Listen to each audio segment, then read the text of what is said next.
neliels updates manam mīļākajam vadu savienošanas veidam ar šīm te čaulītēm. Pasūtīju šādas te žokļus, kā izrādījās gribēju no sākuma ietaupīt, nepirkt visas stangas, vēl viens, domāju, paņemšu tos žokļus, bet izrādījās, ka viņi ir divi varianti. Fiziski viņš tur iet iekšā, bet skrūvi caurums savādāk, tā kā nāksies vien pirkt visas stangas.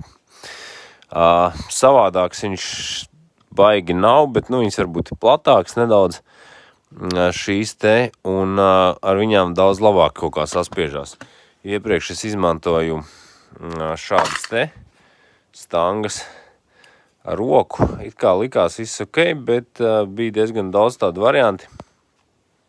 Kad es saspiežu to vadu, liekas viss ok, bet paraujot viņš diezgan viegli iznāk ārā no tās čaulītes. Bija reizes, ka nav problēmas, rauj cik gribi. Stingri viss turās, bet kaut kā nepārliecināja vienmēr šis te savienojums. Šīm šķiet ir labāk, stipri labāk, bet ir arī mīnus tajā brīdī, kad viņu sapresē.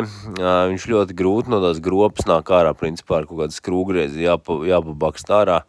Tas drusku tāds mīnus, jā, bet sapresējas noteikti labāk.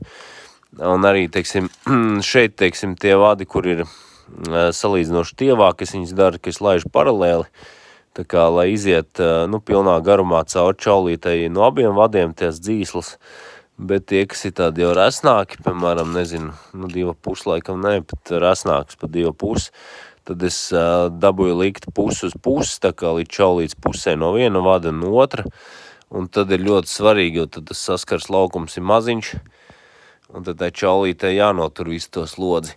Un pamēģināsim tad es uztaisīt tādu uz dīzeļa aķa. Viņu mierīgi var pacelt. Es nezinu, cik viņš 17 kg sver. Tā kā es teiktu, ka tests ir izturēts. Ļoti labs savienojums. Gribēju arī īstenībā pasūtīt tā kā garākas viņas, piemēram, priekš tiem resnajiem vadiem. Piemēram, šitā ir 12. Gribēju tā, lai ir normālāk, pieņemsim, nezinu, kādu 15 vismaz. Izrādās ķīniešiem, tur problēmas ar tādiem. Jo tad, ja ir garāks, tad viņš ir biezāks, un tad atkal es pieļauju, šīm stangām varētu būt problēmas viņu saspiest.